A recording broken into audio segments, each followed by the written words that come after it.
नमस्कार। आज हम एक अहम मुद्दे पर बात कर रहे हैं, कनाडा के अस्थायी विदेशी श्रमिक यानी TFWs से जुड़ा हुआ।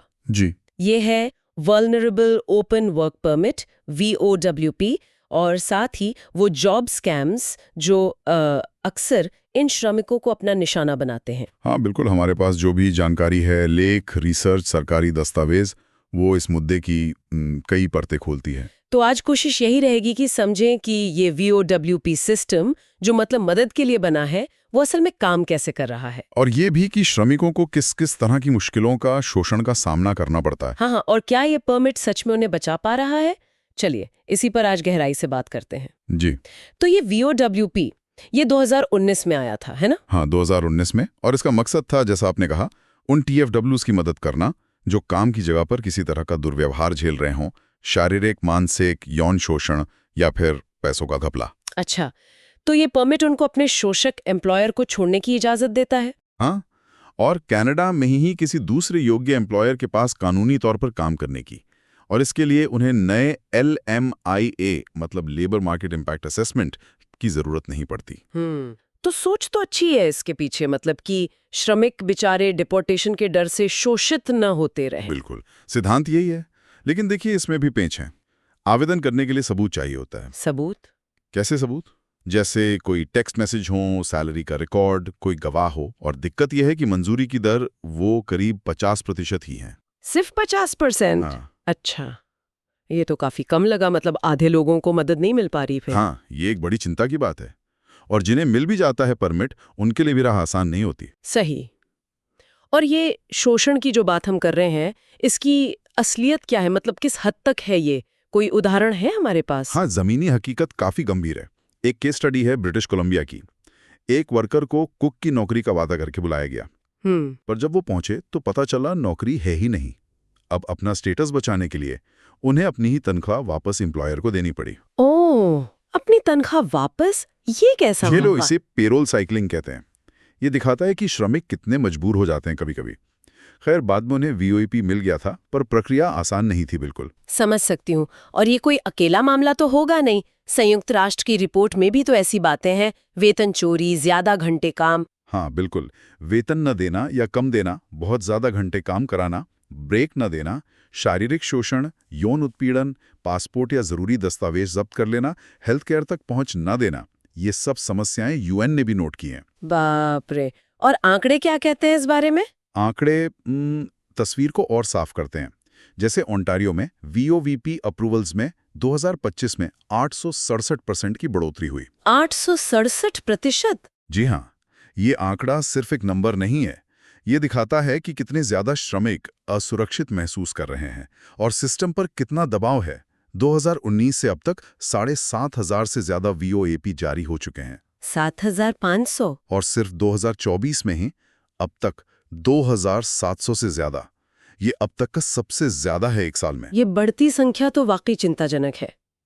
और जाहिर है इसी स्थिति का फायदा उठाते हैं वो लोग जो जॉब स्कैम चलाते हैं। बिल्कुल, ये स्कैमर्स जो हैं वो नियोक्ता या रिक्रूटर होने का नाटक करते हैं और TFW से LMI या नौकरी के झूठे वादे करके हजारों डॉलर ऐंठ लेते हैं। रकम $2,000 से लेकर $2 लाख तक हो सकती है। $2 लाख तक? ये तो बहुत ज्यादा है। हाँ, जबकि नियम ये है कि $1,000 का जो LMI शुल्क है वो नियोक्ता को देना होता है और श्रमिक के लिए नौकरी मुफ्त होनी चाहिए। और ये कोई नई बात नहीं, ये 2016 या शायद उससे भी पहले से चल रहा है। और ये लोग श्रमिकों तक पहुंचते कैसे हैं? निशाना कैसे साधते हैं? सोशल मीडिया, अच्छा, जॉब बोर्ड्स, ईमेल, हर डिजिटल तरीका इस्तेमाल करते हैं। वादा करते हैं कि जल्दी अप्रूवल मिल जाएगा, नौकरी पक्की है। गारंटीड जॉब का लालच। हाँ, और खासकर उन सेक्टरों को टारगेट करते हैं जहां मजदूरों की मांग ज्यादा है, जैसे कंस्ट्रक्शन, हॉस्पिटैलिटी, खेतीबाड़ी। और इसका असर क्या होता है पीड़ितों पर? पैसे तो जाते ही होंगे ना? असर बहुत भयानक होता है। लोग अपनी जिंदगी भर की जमा पूंजी खो देते हैं, भारी कर्ज में डूब जाते हैं। मानसिक तनाव, डिप्रेशन, चिंता, ये सब तो होता ही है।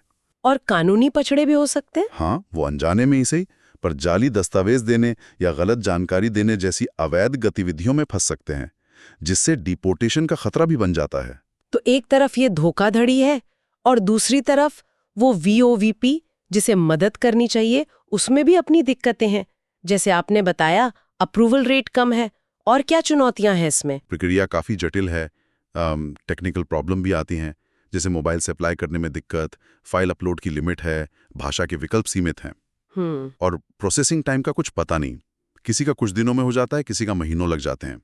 और वो गोपनीयता वाली बात, वो तो बहुत गंभीर लगी मुझे। हाँ, वो सबसे चिंताजनक है। खासकर छोटे शहरों या समुदायों में ऐसी रिपोर्ट्स आई हैं कि अधिकारियों ने एम्प्लॉयर को ही बता दिया कि उनके किस कर्मचारी ने VOWP के लिए अप्लाई किया है। अरे, तब तो कोई हिम्मत ही नहीं करेगा अप्लाई करने की। बिल्कुल। और फिर वो इंस्पेक्शन वाली बात भी है। हाँ, बताइए।